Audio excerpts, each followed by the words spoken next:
Yeah. What I find so fascinating is that, Bruiser Brody was known for like this extreme, hardcore, tough as nails, brawling style that, can't really be duplicated. But, when he was with you, he was the complete opposite. He was a family man. It's like I've said, when we'd go to the airport, these are the days you could go right up and let him off and pick him up right there. He would be dad, he would be husband, he would get out of the car, walk through the entryway to the airport, take his hair down, and become Bruiser Brody. Then when he came back, it was the other one. His hair was up, he would become dad and husband. And I think that's why he was successful, because he never lost sight of who he was. It was a character. That was his business. Bruiser Brody was a business. Frank Goodish was the man.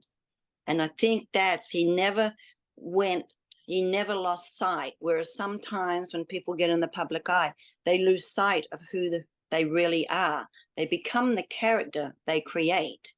Well, he never did become the character he created. He did it as a business.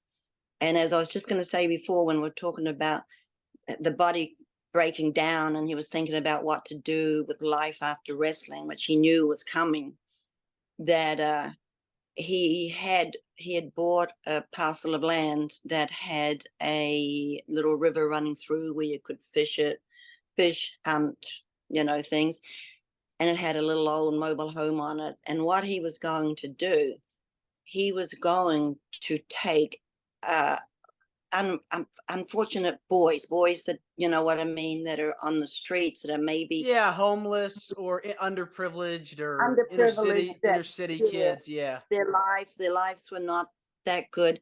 And he was going to take them and do and have like a summer camp, take them out there and let them Yeah. see, be that, because sometimes that's all somebody needs, is to know that somebody cares. The help, that know that they understand, especially someone that had the persona of Frank, you know. And another thing was, he was working with a gentleman from the San Antonio. No, it was the what is it? The university, the San Antonio. They had a university in Yeah. San Antonio, and he was working with a professor at the university. And what they were going to do, he bought a wrestling ring from Joe Blanchard, who ran the San Antonio, that part of the Texas territory. And they were going to set up a skit. They were going to, and they were getting permissions from the school, because, to do anything like that, you have to have all the permissions and all the paperwork and everything like that. And they were going to set up a ring at the school, and they were going to do a skit about the dangers of drugs, the DARE program, to let Yeah, yeah, yeah, yeah, the yeah. youth know that, the dangers of drugs Yes, and yes. things. Because as I remember growing up, anybody of authority told us anything, we didn't listen. But Right, right. you had somebody like Frank, dressed up in his wrestling gear with his hair out, doing his crazy, crazy stuff. You think they wouldn't stop and listen?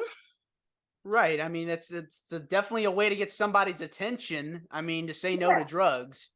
Yeah, and we had BAM, a Brody Athletic Management LLC. That was the corporation that he had done. So it was all, of course, sometimes life has a different plan.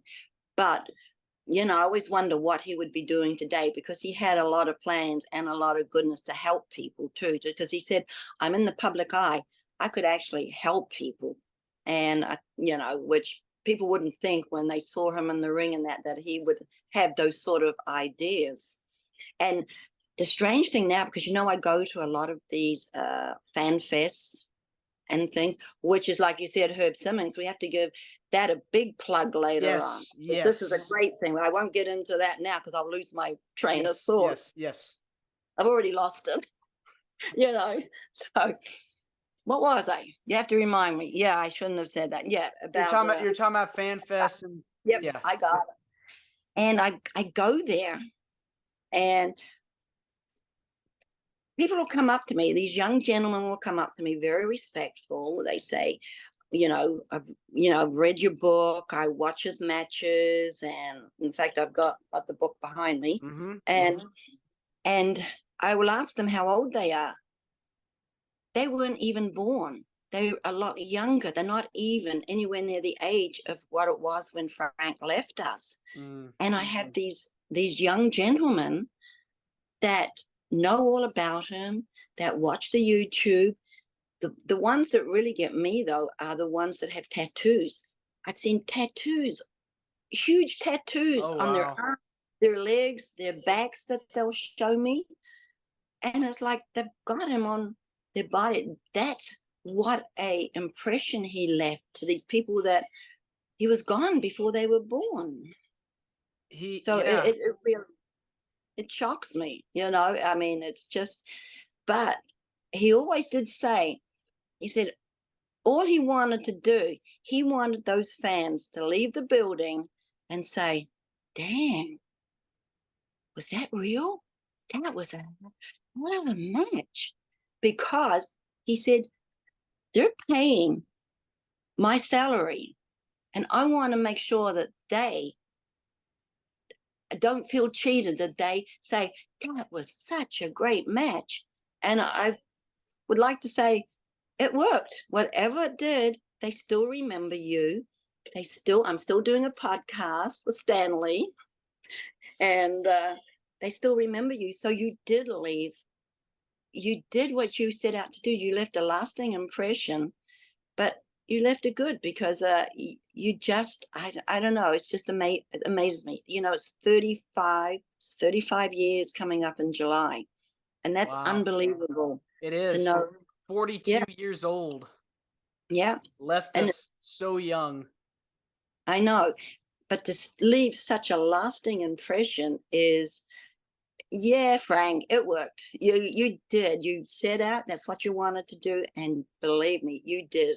Because I'm still talking about you today, and people that are still finding you that weren't even born. So it Yeah. is quite amazing, when you think about it.